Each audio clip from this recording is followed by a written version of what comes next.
Waktu dan wakil itu sudah menyampaikan perbedaan Nur Muhammad dan Ahmad.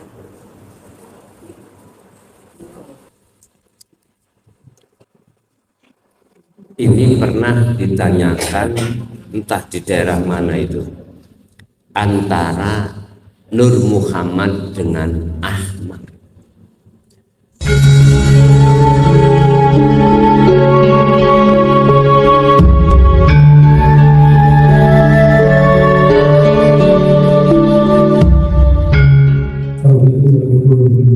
Waalaikumsalam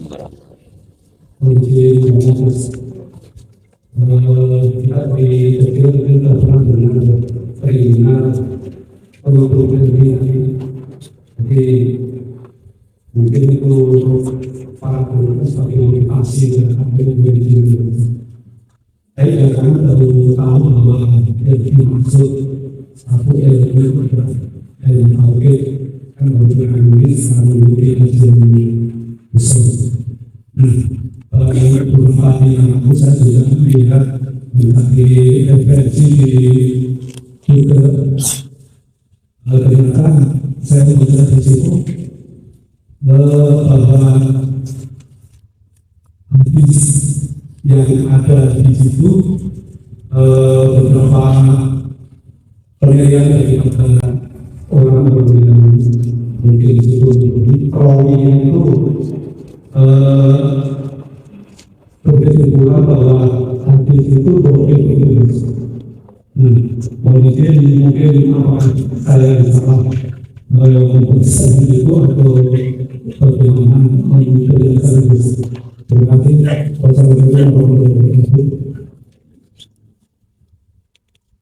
Sekalipun timbangan atau status daripada hadis itu dhaif, tapi manakala bersifatkan ubudiyah itu bisa dijadikan sebagai referensi, bisa, bukan harus ditolak enggak. Apalagi bersifatkan sahih. Coba kita ngambil hadis yang sahih menurut pandangan umum, bagaimana bunyinya yang sahih? Tetap bahasanya isim mufrad.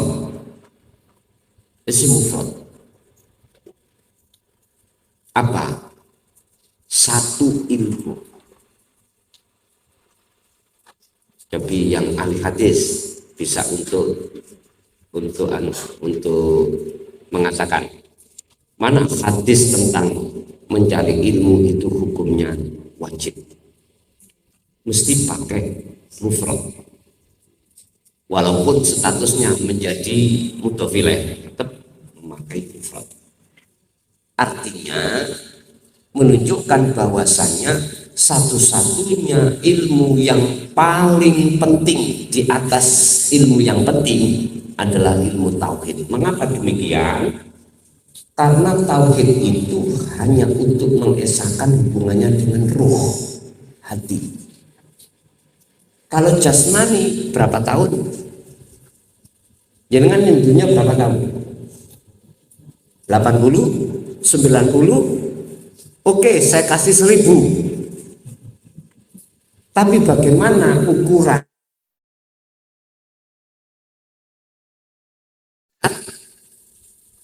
sama dengan 50.000 tahun masa dunia? Walaupun 1000 tetap mati, karena tinggalkan kita alam dunia. Wala tansa nasibaka minad dunia. Memang itu penting, tapi ada hal yang paling penting yang harus dengan utamakan. Apa?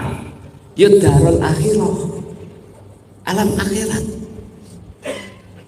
Nah, tentang masalah thalabul ilmi fardhatun ala kulli muslimin wal muslimat, ini manakala statusnya itu dhaif, oleh karena ini bersifatkan ubudiyah, maka bisa dijadikan sebagai referensi ubudiyah ya, penyembahan kepada Allah. Sekarang setingkat dhaif aja mengatakan ini penting, apalagi secara soleh. Ngata dong ini. Wis ngeten mawon, gak usah nyelaken. Kita kalau bicara syariat itu kan menangkap diri sing soleh jalur bener tok, gitu. Sing hasan kudu isori, sing dhaif napa maneh. Saniki ngeten. Ayo dipertanyakan dalam hati kita. Wis bener ta? Ngibadahi awak dhewe walaupun berdiri di atas hati soleh.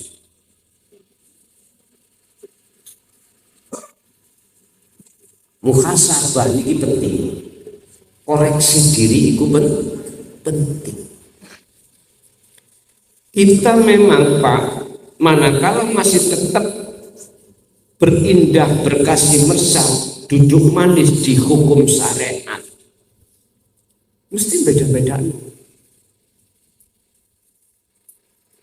Aku sing megang hadis sahih sing bener aku. Ketika orang yang duduk di hasan apalagi dhaif disalahnya bener. Salah. Saya tahu. Rasul mongso koyo ngono iku kata kabur. Halo. Kata kabur bener.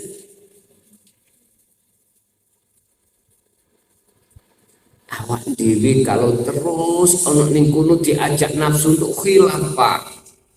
Khilaf itu persulayan. Wah nek gak kono gak sah. Terus beda maneh. Nek kuwi kono gak sah. Sama aku takut.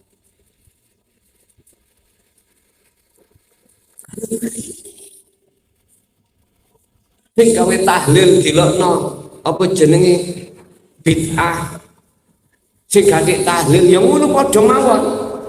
Makane kula nek arane padha gak waras, hati-hati gegeran. Sementara tentang muhasabah, koreksi diri hati di mata Allah, kita abaikan. Kebanyakan umat Islam seperti itu. Kebanyakan umat Islam seperti ini. Kalau umat Islam hatinya terus seperti ini, maka mudahlah dimasuki oleh nafsu untuk menanamkan sifat hasud. Itu pasti. Itu pasti. Makanya setingkat dhaif aja mengatakan wajib fardu ain mencari ilmu itu karena pentingnya ilmu itu untuk mengetahui celon-celonin hati kita, apalagi hasan, apalagi soleh. Setingkat dhaif aja masih dipergunakan lebih baik. Jadi kalau toh itu dikatakan dhaif, hasan, soleh itu kan wonten rawi ini loh Pak. Itu tergantung rawi. Dikatakan sahih itu tertinggi karena rawi itu yang bercerita pernah bohong apa enggak.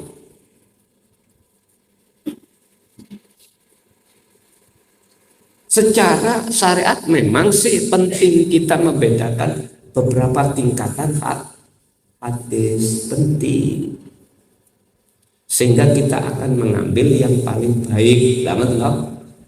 Statusnya paling sahih, yang sahih itu.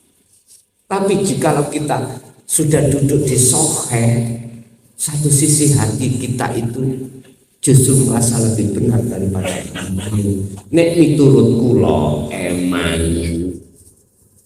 Kesahihan hadis sampean kali kula justru membawa takabur. Wis ngene gak usah batur. Jenengan iki wonten garis keturunan sing sae sampah. Contoh misalnya ukurane sampah Kanjeng Nabi. Ini kan urusan keturunan nasab. Oke lah, secara syar'i jenengan ini termasuk orang-orang yang garis keturunan saya. Tapi mau gak muhasabah dalam hati? Artinya ini koreksi diri. Sebabnya orang itu hatinya akan jatuh di mata Allah sebagai orang yang dolim, manakala garis keturunan itu dijadikan munculnya sifat takabur. Ya rugi lah, nek miturut kula rugi. Ujung-ujungnya mangke ya apa kepentingan ini? Dunia. Suka mulyani wong, gila dengan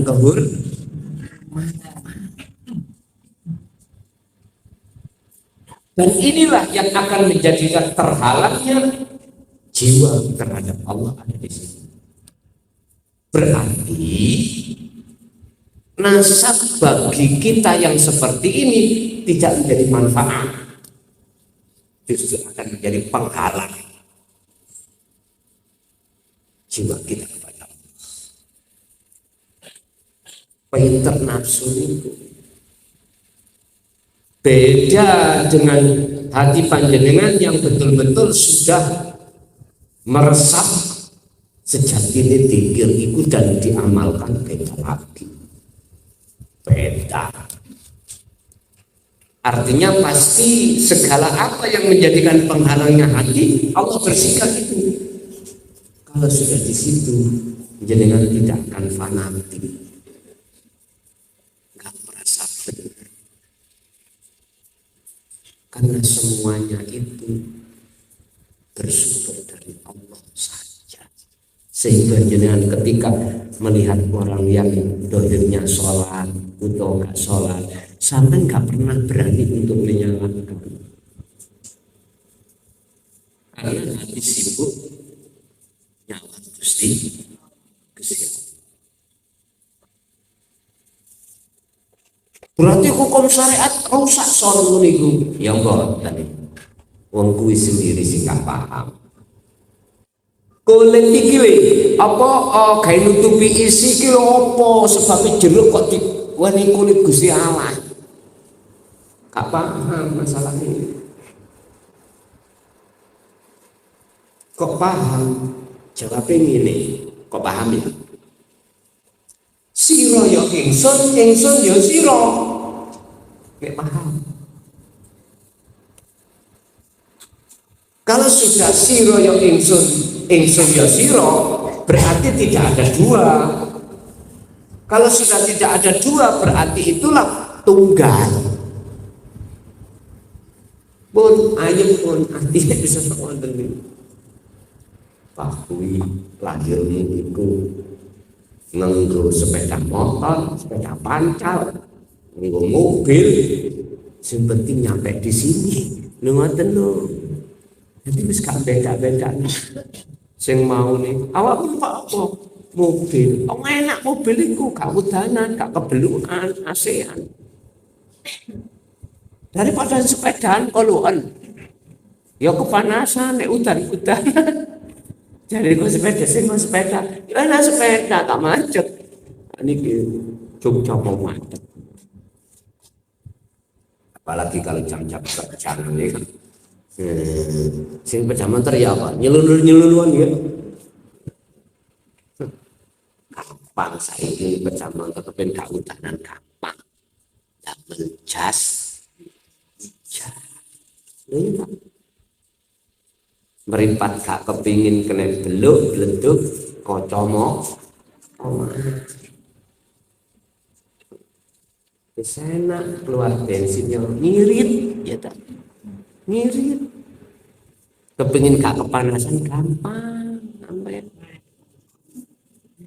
payung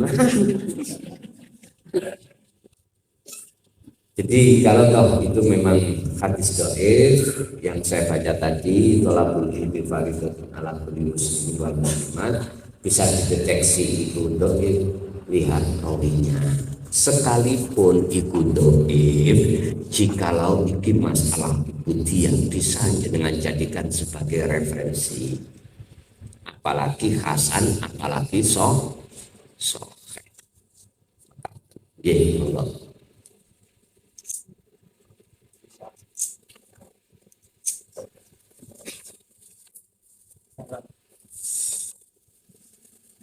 Assalamualaikum warahmatullahi wabarakatuh. Saya mohon dijelaskan dari tadi untuk Bismillahirrahmanirrahim membacakan surat Al-Asr ayat 56. Inna Allaha wa malaikatahu yusholluna 'alan nabi sampai selesai. Itu yang sering kita dengar di beberapa tempat itu maksud Allah itu bersolawat itu memuliakan. Bagaimana kalau dari kacamata Bismillahirrahmanirrahim dengan ayat ini? Karena tadi kalau sepintas dari yang keterangan yang sudah kita dapat, terus dengan keterangan Bismillahirrahmanirrahim kurang paham. Assalamualaikum warahmatullahi wabarakatuh.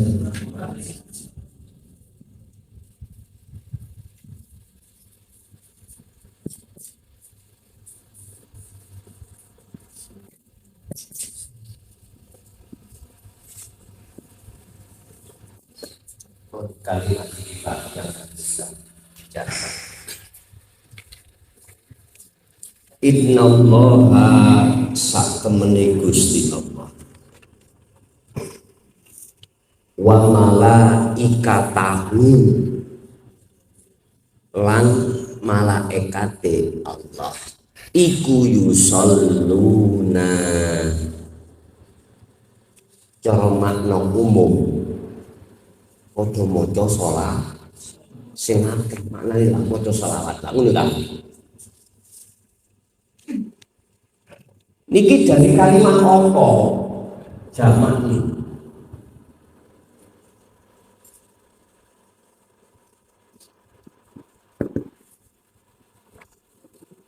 Apa maknanya sholat?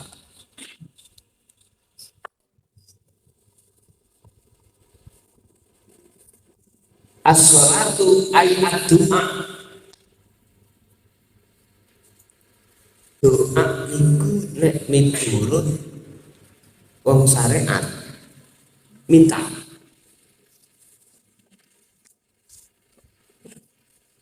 Kalau miturut orang yang sudah khos, tadi khos, hadoro, hadir. Dari kalimat hadoro atau hadir, itu menurut kami dari sudut pandang tauhid artinya adalah menolong, merahmati. Boten maca sholawat. Lu tergantung jenengan. Ya cara syariat diartikan maca sholawat terus sampai disuruh bersolawat monggo sak kersa. Menurut kami yusholluna itu merahmati. Dasarnya dugi pundi? Kalau Allah tidak merahmati Kanjeng Muhammad, gak mungkin bisa menyampaikan tauhid, bisa memberikan mohon maaf, pitutur-pitutur. Dasarnya pundi? La haula wala quwata illa billah. Aku tanya, Kanjeng Nabi Muhammad makhluk napa khaliq? Loh nek makhluk bagaimana statusnya makhluk? Wallahu khalaqakum wa ma ta'malun, ora iso apa-apa. Asal muasal ora ono. Adanya itu sebab diadakan yang ada, tapi bukan berarti nyandang hukum ada. Bukti nih wa ma ta'malun. Mereka gak iso apa-apa. Bisanya karena diapa-apa nih Allah. berarti disafaati, ditolong Gusti Allah. Bentuknya pundi? Memberikan izin bil huda wa dinil haq, membawa petunjuk dan agama yang bertauhid. Lah malaikat memang membawa wahyu disampaikan pada kanjeng Nabi. Tauhid ya, tauhid itu lebih pantas dan sayujannya yusalluna iku merahmati. Sebab kalau kita artikan Gusti Allah bersolawat, tingkatannya Allah ambek Muhammad saendi? Halo, wis gak masuk akal. Jikalau kita angen-angen dari sisi tauhid, nggak sama angen-angen dugi akal, itu sebetulnya kalau boleh saya katakan, itulah cara nafsu terhadap ahli hikmah, ahli ilmu, supaya jenengan iki nyembahe mujoe tidak kepada kholik yang sebenarnya, tapi kepada makhluk. Jujur saya tidak mau, Pak, diseret tengriku, nggak mau, walaupun sekudang dalil lah, nggak mau saya. Intinya saya pujaanku, puja-puji, sembahku hanya kepada Tuhan yang Maha Esa, tidak kepada makhluk.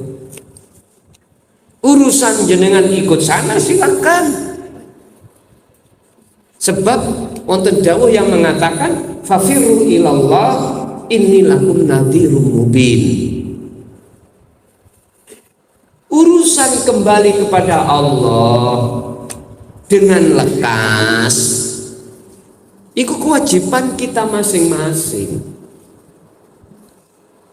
Kewajiban kita masing-masing. Dan sesungguhnya kami ini, kata Rasul, statusiku hanya memperingatkan saja, nggak ada indikasi pemaksaan. Jadi menurut kami yusalluna jenengan artikan bersolawat, monggo sakarso jenengan, tapi bagi kami saya tidak mau. Nggak mau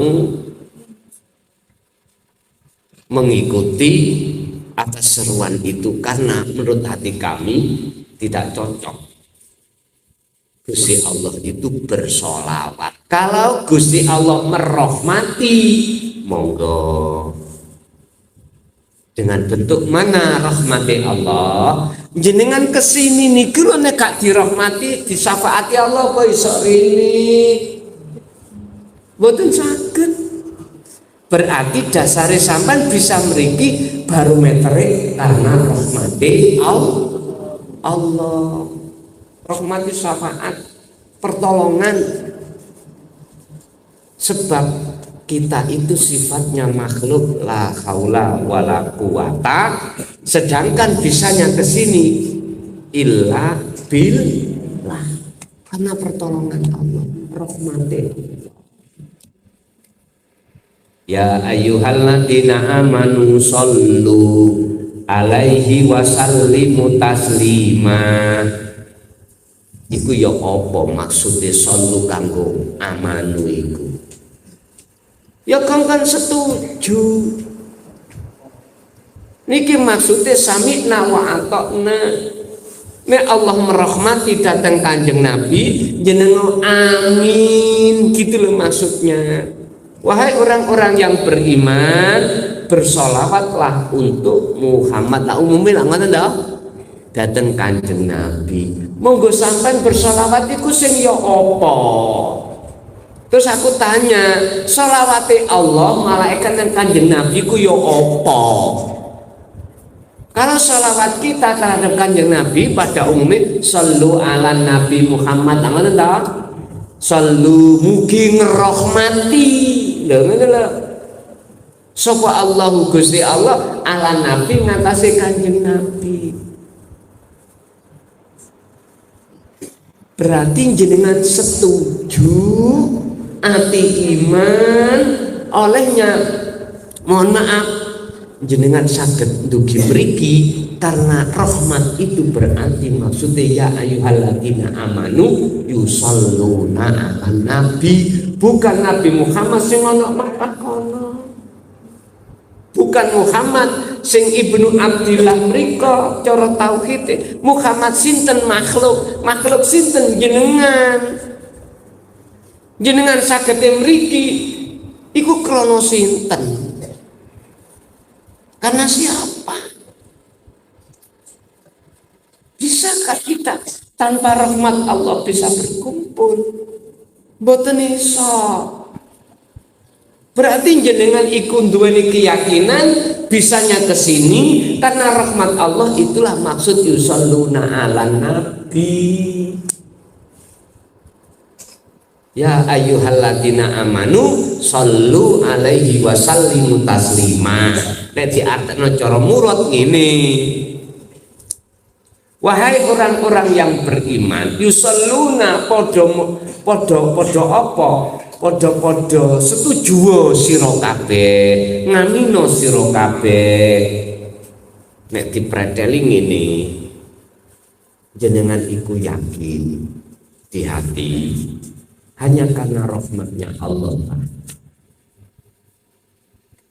yang diberikan oleh Kanjeng Nabi, seakan-akan Kanjeng Nabi itu bisa nyampe no hidayah dan samaan pada kabeh itu barang itu siapa dititip no Kanjeng Nabi untuk panjenengan. Ngoten karepe. Bukan lantas iki hake Kanjeng Nabi. Ora usah catet Pak ya. Ning ngarep kula niki wonten anggur. Asli nggih kula Pak mboten. Senes. Sinten sing tuku mang diurut-urut. Terus kula betok, bukan berarti wek kula. Satu sisi memangnya koyok kula. Bukan berarti ki sing maringno iku hak mutlak kula senes. Sing hak mutlak meneku mang sing tuku. Sinten sing tuku mbok karo. Misale kebareng ngono.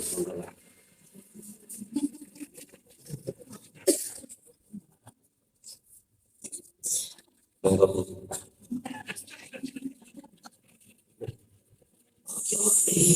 Wek kula kaya iku lho sing maringi. Terus saiki ayo sampe takon, sapa sing tuku? Kan mesti ngerti.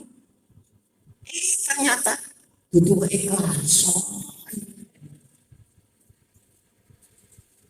Iku nek gelem ngurus. Bentuk yusalluna ala nabi miturut ayat ini bentuknya saya setuju. Iku wau diparingke jenengan. Saya setuju rahmat dari Allah disampaikan kanjeng panjenengan. Artinya kanjeng Nabi niku nyampe no hidayahnya, nyampe no syafaate iku karena dikongkon Gusti Allah. Makanya syahadat ini yang terakhir kan wa asyhadu anna Muhammadar Rasulullah. Rasulullah itu sifate statusnya Muhammad iku sing di statusno Muhammad makhluk iku Rasulullah sebabnya dikongkon Allah. Jenengan Muhammad sinten jenengan mriki olehnya bisa mriki seperti kongkon Allah mriki. Bentuknya Allah menyuruh rahmat diletakkan, itulah maksud sebenarnya miturut tauhid di dalam ayat tersebut tentang masalah syafaat. Mula sangka kuwi berarti aku maca salat kanggo awakku dhewe son. Iya. Lah apa kanggo Kanjeng Nabi Muhammad? Secara tauhid lho nggih. Kanggo sampeyan dhewe. Manfaate. Gusti Allah iku gak butuh sampai dungak-dungakne gak butuh. Manfaate iku balik nang awake dhewe. Iki ngomong ini ki wong Jawa ngarani napa niku? Balesan niku jenenge.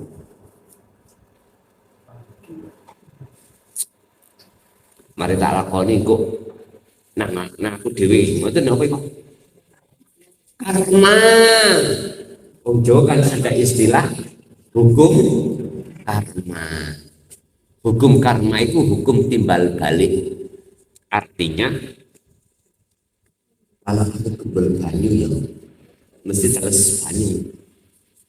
Kalau saya kebel geni ya kepanasan garing. Istilah bahasa hati kita nandur rokok. Kajian Nabi kan dahulu ad-dunya mazra'atul akhirah. Dunia itu laksana ladang akhirat. Jadi nandur rokok. Dan buahnya itu Anda sendiri nanti yang akan menikmati, bukan untuk orang lain. Makanya yang jenengan nyawi nyembah nang Allah itu manfaatnya bukan untuk Allah, untuk diri sendiri. Nah sekarang sampai nanam perilaku ning dunya perilaku takoli apa tajali terserah. Nandur jagung, tukul jagung, ngunduh ya jagung. Menanam rawe, tukul rawe, ya ngunduh rawe. Mriki wonten rawe. Rawe niku tanduran sing gatel niku lho. Napa mriki? Laten. Buh, napa mboten ngertos. Laku ibadah ning dunya iku wonten sing diterima, wonten sing ditolak. Apa alasannya diterima dan ditolak? Ini harus kita pelajari.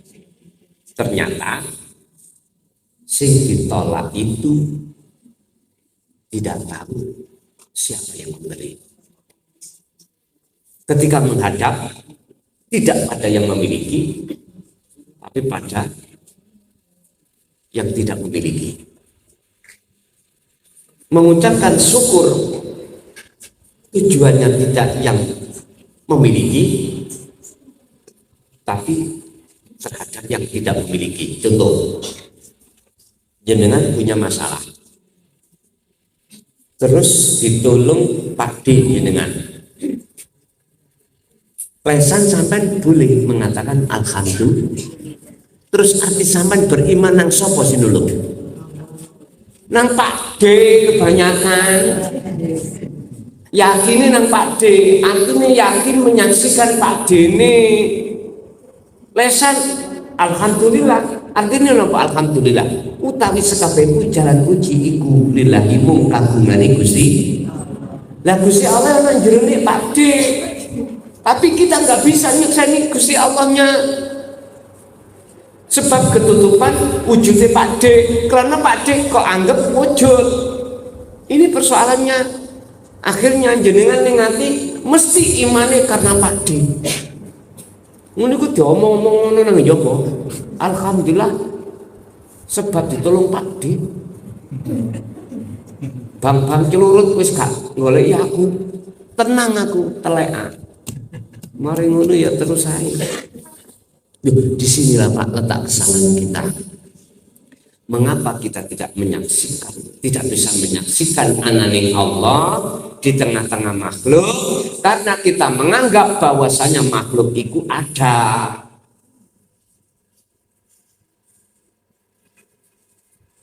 Dan inilah adanya makhluk sebagai ujian kita. Sehingga kita bersaksi kemana hati ini. Kalau secara dohir menyaksikan wujudnya makhluk, boleh. Karena memang sudah ada dasar kita makhluk asalnya tidak ada, adanya sebab diadakan oleh yang ada. Oke. Tapi hati rohaniah sampean wajib netepi keasliannya yang wujud siapa? Artinya nggak boleh hati beriman selain Allah itu wujud, karena sudah jelas sifat wujud bagi Allah 20, termasuk sifat nafsiyah itu hanya pada Allah. Kita itu memegang sifat namanya Adam, tidak wujud. Loh kayak Isa ngomong kita nggak wujud, nyata nih wujud ini kok. Jadi kita karena kita mengatakan nyata nih kita wujud, itulah justru akan menutupi wujud sing seaslinya. Akhirnya kita tidak tahu mana sejatinya sing wujud. Padahal sejatinya sing wujud sudah dikatakan, sudah mengatakan wa nahnu aqrabu ilaihi walakin la tubsirun. Al-Waqi'ah. Aku iki luwih idul. Tapi kebanyakan mereka tidak tahu. Bahkan ayat yang lain lebih dekat dari urat leher. Kok gak eruh? Ya udah, iku mang kunci ini sebab kita menganggap bahwasanya makhluk iku kasih waktu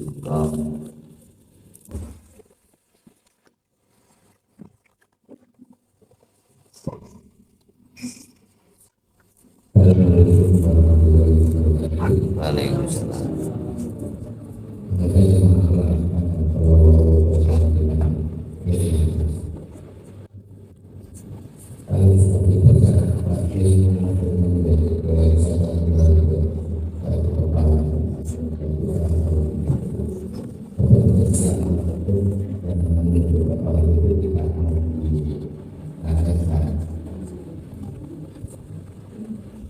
Dalam bertauhidan dan bermarifatan itu apakah Allah itu masih merasakan dan amat itu atas pemahaman itu menjadi intuisi apakah itu saja pasti paham ini dengan yang Allah asma'ullah sifatullah karena sudah mengatasi atas banyak bahasa kita yang terdapat dengan siang atas apa yang yang kedua sebagai yang bukannya la haula wala quwwata illa billah penjelasan dan pendidikan suatu ujian yang dibuat dengan sahabat. Saya kira kalau bapak-bapak mungkin sudah paham dengan sahabat dan hanya bisa dalam apakah itu energi itu dari alkohol nafsu. Bisa bagaimana pencegahan daripada sahabat itu, karena kadang-kadang kalau sudah tulis perusahaannya seperti ujian sebenarnya kadang-kadang kalau bapak sudah muslimin bapak tetap sampai untuk analisa kita perlu seperti ibu mereka menghapus terus bagaimana akan diambil pada satu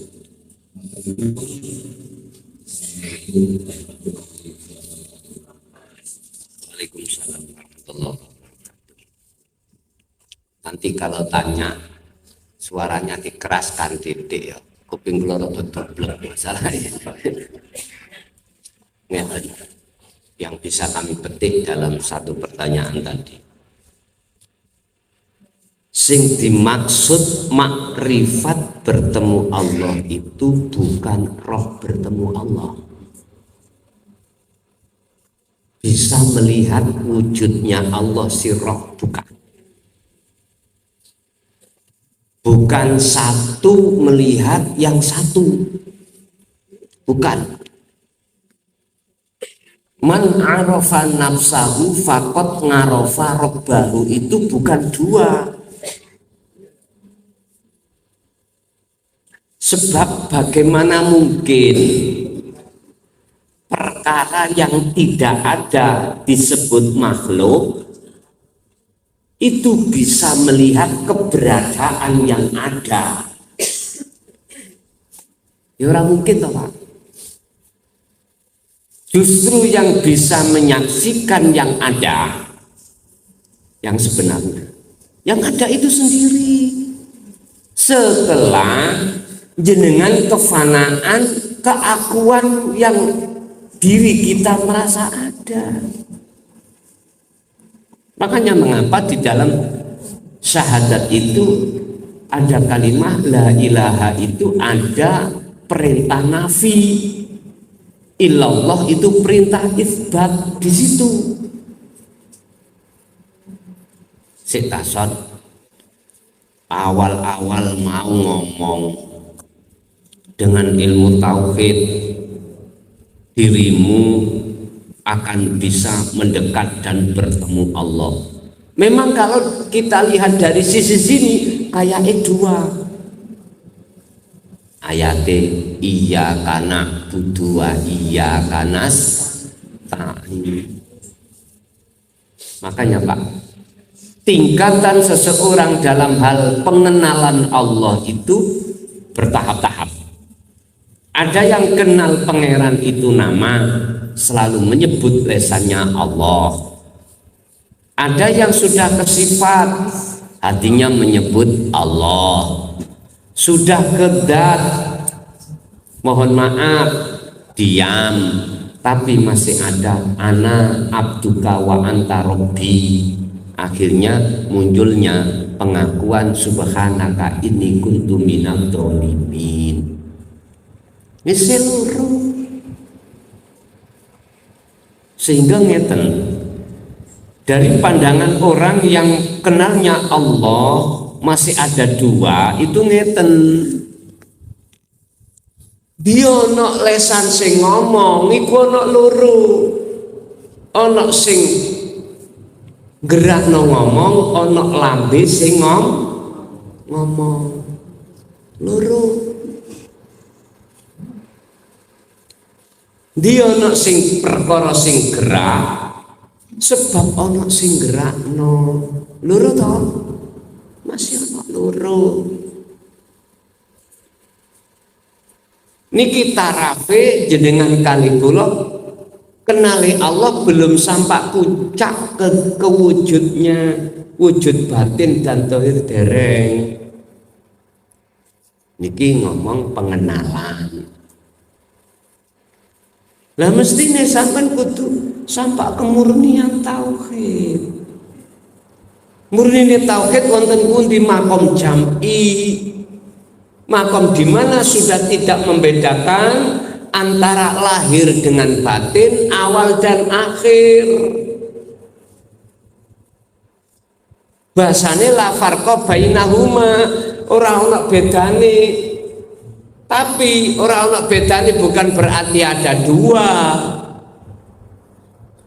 Justru ketunggalan inilah, nggak ada yang lain.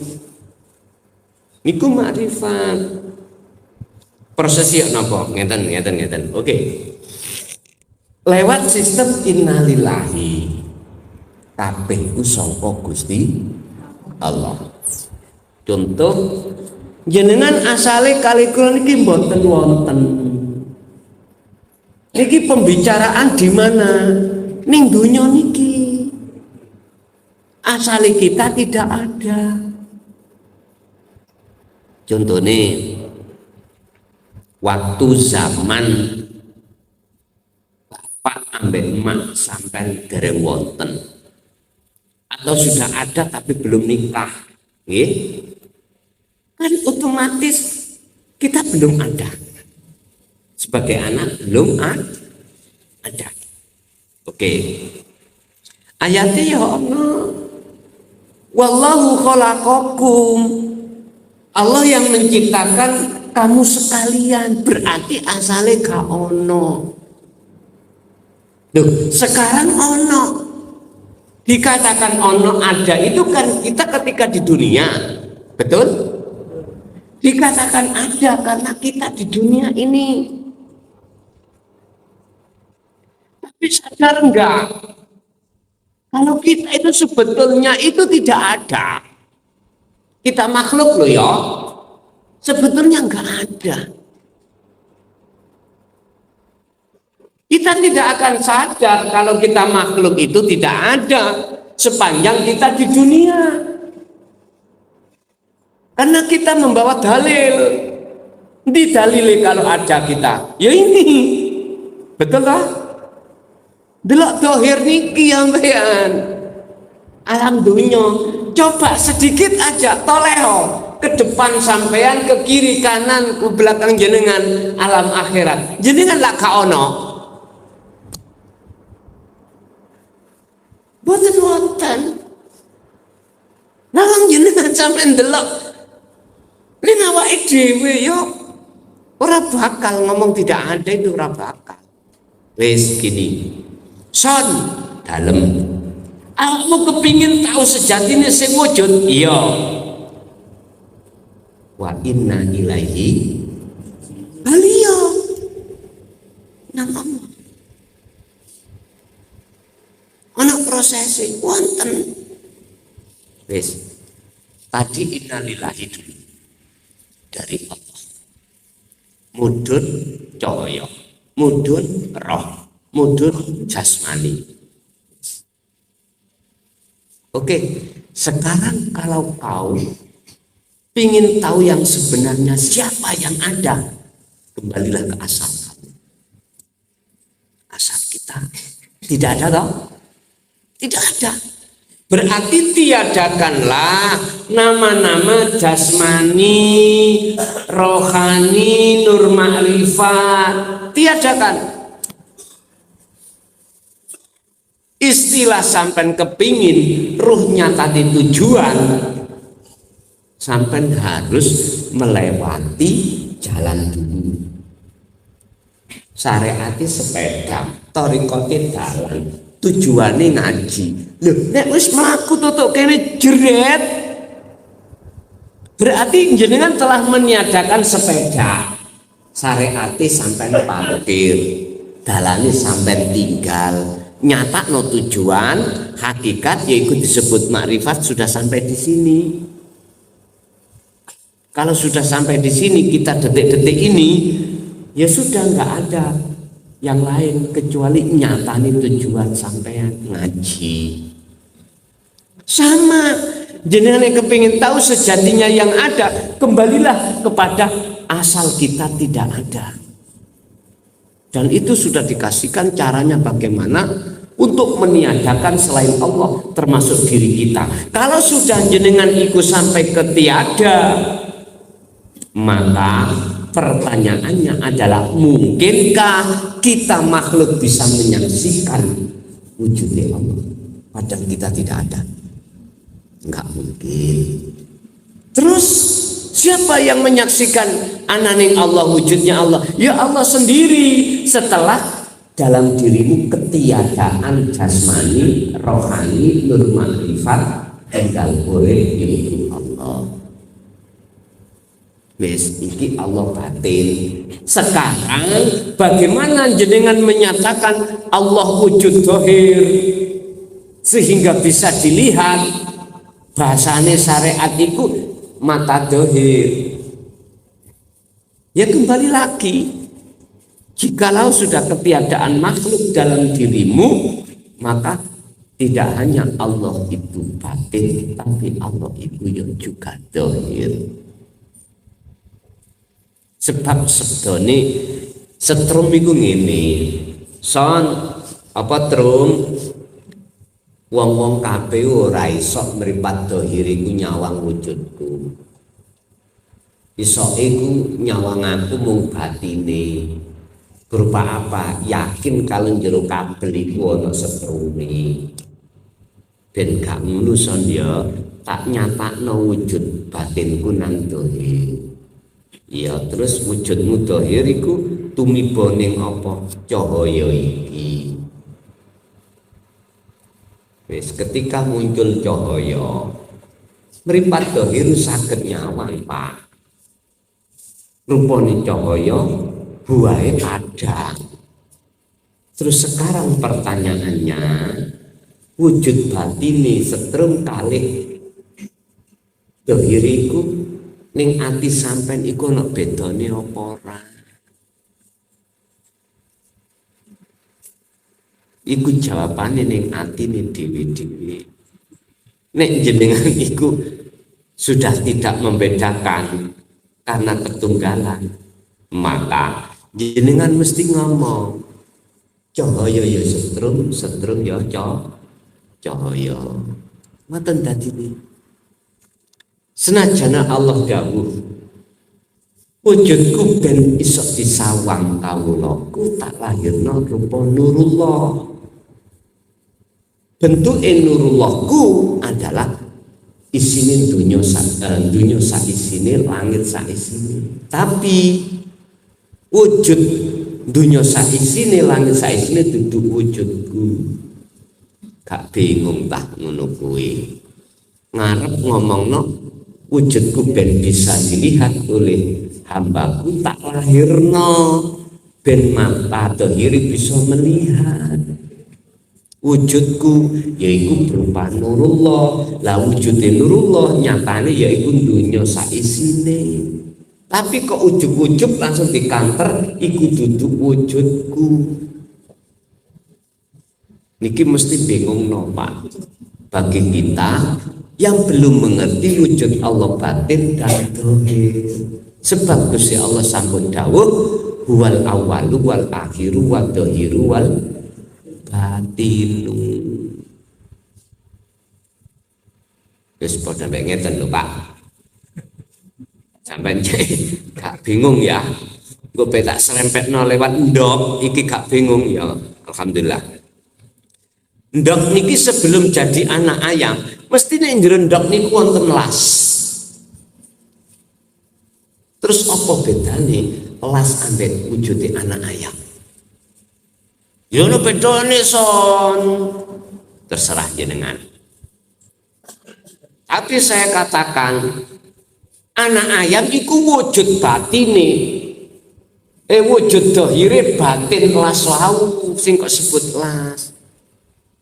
Buktine kalau tidak ada las nggak mungkin ada anak ayam. Iya son, tak ngen ya bener cangkemmu.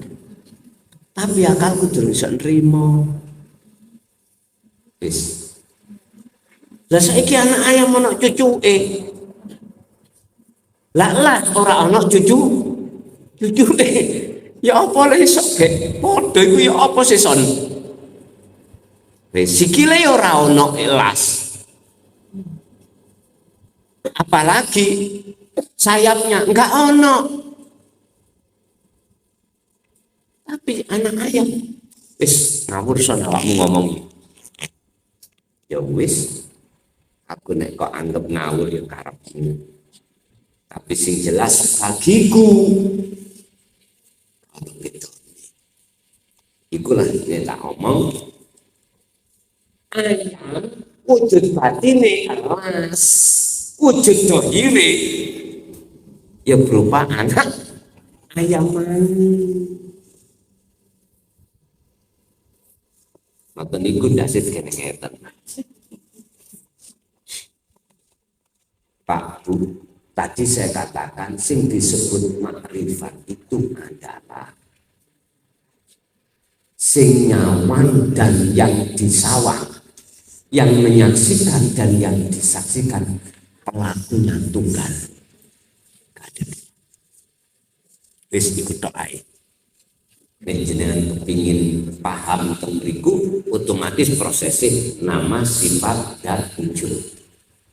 Akhirnya asal iki sing sampeyan tingali kaum maneh asale Allah berarti sudah mengesahkan Allah. Seperti ini udah ngalir mawon sambil nengok kematian sampeyan kali kula secara ning Makanya selama kita masih ada di dunia, selama itu kita akan menerka diri kita itu wujud. Nek kepingin gak wujud, nang alam akhirat, engkau sing wujud anane Allah saja.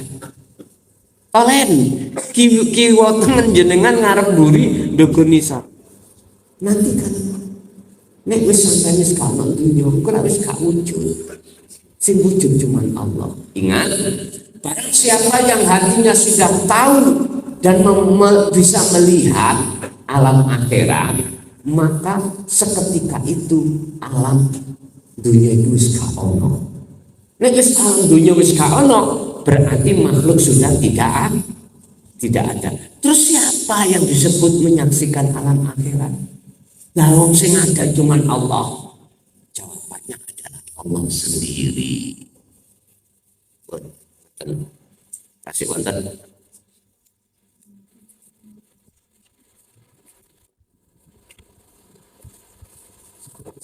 Cukup lagi. Maka kita tutup doa. Wonten Ibu, monggo.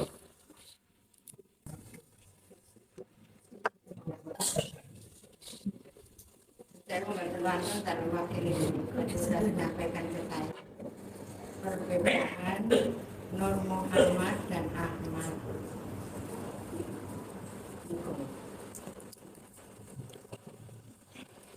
Ini pernah ditanyakan entah di daerah mana itu, antara Nur Muhammad dengan Ahmad.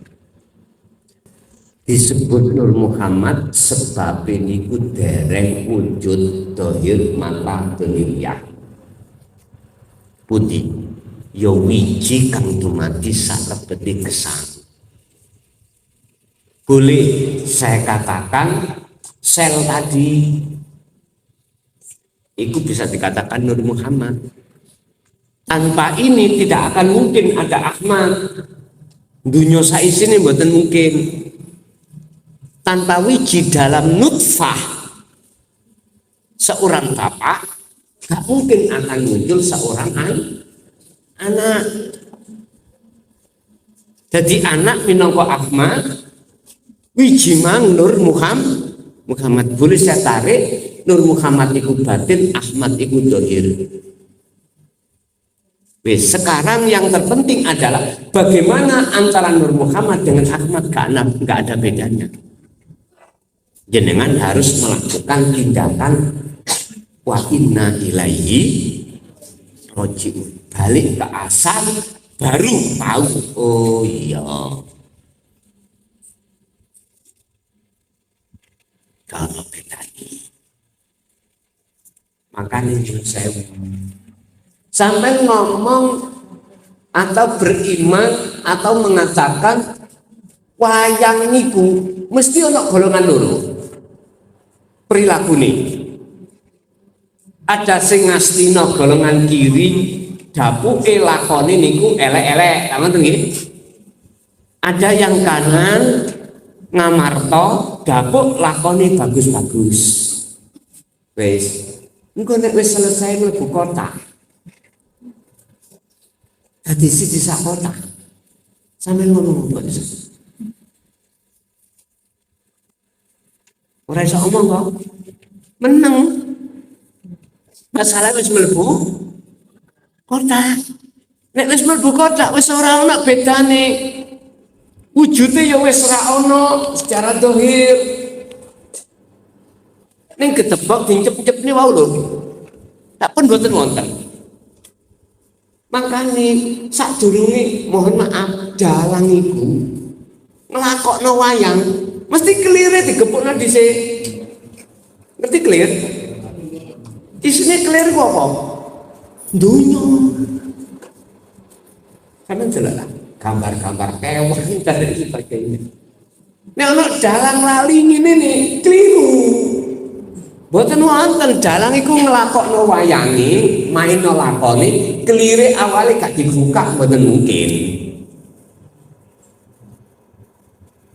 Isi iku kudu wis kudu ana sadurunge wadah. Artinya nggak mungkin ada isi gak ada wadah. Jenengan iki diwadani dunya. Ngapunten ingkang kathah. Makhluk iki lho dideleni dunya. Kanjeng Nabi Adam diusir teko surga nang dunya. Dunyane pun wonten dereng. Wadahe pun wonten dereng. Ngapunten lho ingkang kathah. Kalau kita proses demi proses, inilah keterkaitan hukum syariat thariqat hakikat makrifat itu sebetulnya nggak bisa dipisahkan. Nggak bisa dipisahkan. Kalau kita bicara proses loh, tetapi kita ya tidak boleh seperti itu. Harus kita pahami dan kita jalani satu persatu proses-proses itu. Ibaratnya cara ibu, nek kepingin dadekake menjadikan beras jadi nasi, ada prosesnya tersendiri. Ibu Susi, nanti kalau ketemu kerikil, jelas kerikilnya dibuang, lasi dibuang. Kita nyumpet kompor, kita panasi, tak langsung ujuk-ujuk ngambil nih glangsing namine beras dari piring, nak piring ras tadi nasi, bim salatin tadi nasi gak mungkin, tadi ada proses tersendiri. Loh, disinilah Pak, ketika sudah menjadi nasi, kebanyakan kita itu lupa akan beras, lupa akan proses-proses itu karena kita itu sudah kadung asik menjadi nasi.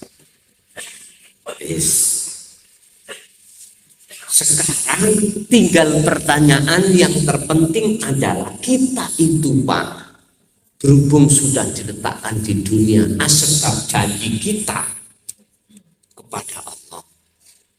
Yang terpenting bagaimana caranya jenengan kali kula niki sebelum sedo, sebelum meninggal, jenengan iki wis netepi hak-hake Allah. Wa ma umiru illa liya'budullaha mukhlishina lahu. Hanya diperintahkan untuk nyawiji. Nah, untuk bisa nyawiji dengan benar, memang jenengan harus memahami Nur Muhammad dan Ahmad. Asal usul kita sangkan paraning dumadi. Kalau sudah kita tahu, maka kita akan bisa melakukan ibadah itu dengan benar, nyawiji dengan benar. Maka tenis kita sendiri kita manfaat dalam